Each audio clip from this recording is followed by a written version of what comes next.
Hello students, today we will discuss some forms of energy, and first we take that is heat energy.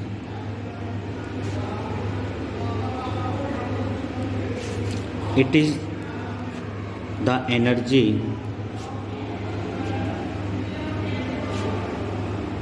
possessed due to random motion of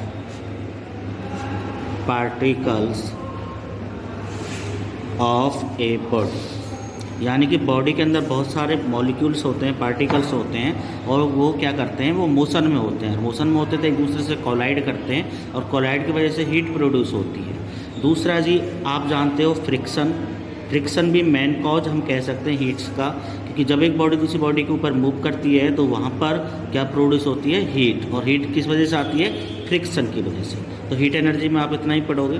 उसके बाद में second number पे आप ले लेते हो internal energy.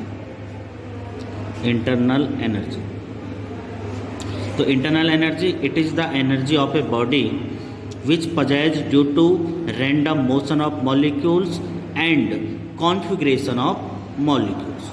यानी कि रैंडम मोशन एंड कॉन्फ़िगरेशन, इसकी वजह से प्रोड्यूस होती है आपकी इंटरनल एनर्जी। और आप सब जानते हो कि मोशन की वजह से आती है काइनेटिक एनर्जी, और कॉन्फ़िगरेशन की वजह से आता है पोटेंशियल एनर्जी। यानी कि बहुत जगह ये कहा जाता है कि जो इंटरनल एनर्जी होती है वो काइनेटिक एनर्जी और पोटेंशियल एनर्जी का सम होती है। ये आप याद रखो। थर्ड नंबर पे आप ले लो जी nuclear energy.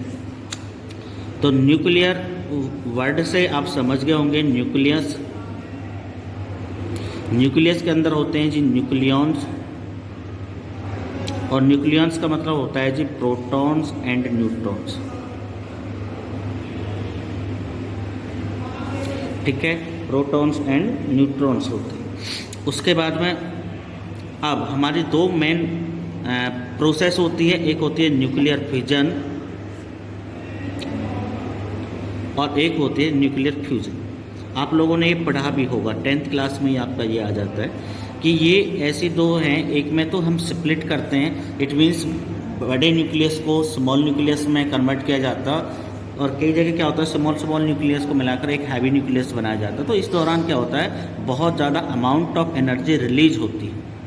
Amount of energy क्या होता है, रिलीज होता है, और ये जो एनर्जी होती है इसी को कहते हैं न्यूक्लियर एनर्जी। फोर्थ नंबर पे आप ले लो जी केमिकल एनर्जी। तो केमिकल एनर्जी आपको पता है कि केमिकल रिएक्शंस के बारे में, और जब हम केमिकल रिएक्शंस कराते हैं तो उस दौरान क्या होता है, अमाउंट जो भी एनर्जी हमारी रिलीज होती है या फिर रिएक्शन के दौरान ज़रूरत पड़ती है, उस एनर्जी को ही हम कहते हैं nuclear energy. It means it is the energy possessed by the molecules during the chemical reaction. Next आपका आ गया जी एक इलेक्ट्रिकल एनर्जी।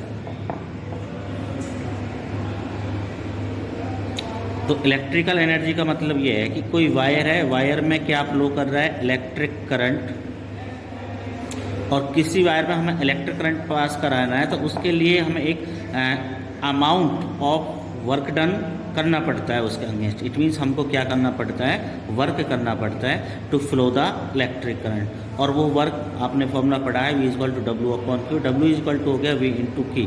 इट मीन्स ये वर्क आपको करना पड़ेगा, चार्ज कह दो या फिर आप वर्क करंट कह दो, उसको पास कराने के लिए। और ये वर्क जो होता है हमारा किसकी फॉर्म में स्टोर्ड हो जाता है, इलेक्ट्रिकल एनर्जी की फॉर्म में स्टोर होता है।